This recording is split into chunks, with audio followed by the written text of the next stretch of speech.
الحمد لله والصلاة والسلام على أشرف المرسلين وعلى آله وصحبه أجمعين أما بعد. ചരിത്രത്തിന്റെ താളുകളിൽ തങ്കലിപികളാൽ ഉല്ലാടനം ചെയ്യപ്പെട്ട ഒരു ധീര രക്തസാക്ഷിയുടെ കഥയാണ് ഞങ്ങൾ നിങ്ങൾക്ക് മുന്നിൽ അനാവരണം ചെയ്യുന്നത്. ഞങ്ങളുടെ കഥയുടെ പേര് കർത്താവിന്റെ മുന്നിൽ ഇടറാത്ത പുലിക്കുട്ടി. അതെ, കർത്താവിന്റെ മുന്നിൽ ഇടറാത്ത പുലിക്കുട്ടി. തുടങ്ങട്ടെ സ്തുതി മുഴുവൻ നിനക്കല്ലാഹ്, സലാത്തു സലാം നബിക്കല്ലാഹ്, മുഹമ്മദ് യാ റസൂലല്ലാഹ്.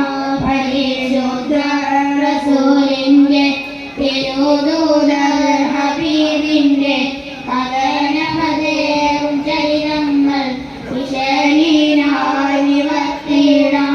തുടങ്ങട്ടെ ബിസ്മില്ലാഹ്, സ്തുതി മുഴുവൻ നിനക്കല്ലാഹ്, സലാത്തു സലാം നബിക്കല്ലാഹ്, മുഹമ്മദ് യാ റസൂലല്ലാഹ്. ഹിജ്റ 9 വർഷത്തിലെ ഒരു പ്രഭാതം. ശാന്തമായ മദീന പട്ടണം. വഴിയോരങ്ങളിൽ കച്ചവടക്കാർ നിരനിരയായ കച്ചവടം നടത്തുന്നു. അങ്ങനെ പട്ടണത്തിലേക്ക് എത്തിയ ആവശ്യക്കാരുടെ കുതിരകളെയും മുട്ടകളെയും കണ്ടിച്ചതായി കാണാം. അതിലൂടെ ആരോ കടന്നു വരുന്നുണ്ടല്ലോ. ഒന്നും രണ്ടുമല്ല, ഒരു കൂട്ടം ആളുകളുണ്ടവർ. കെട്ടും മട്ടും കണ്ടാലറിയാം അത് നെയ്തുകാരാണ്.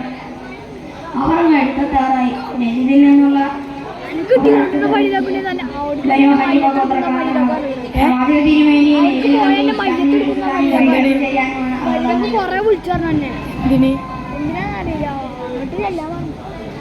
നമ്മുടെ വീട് എടുക്കാറാ.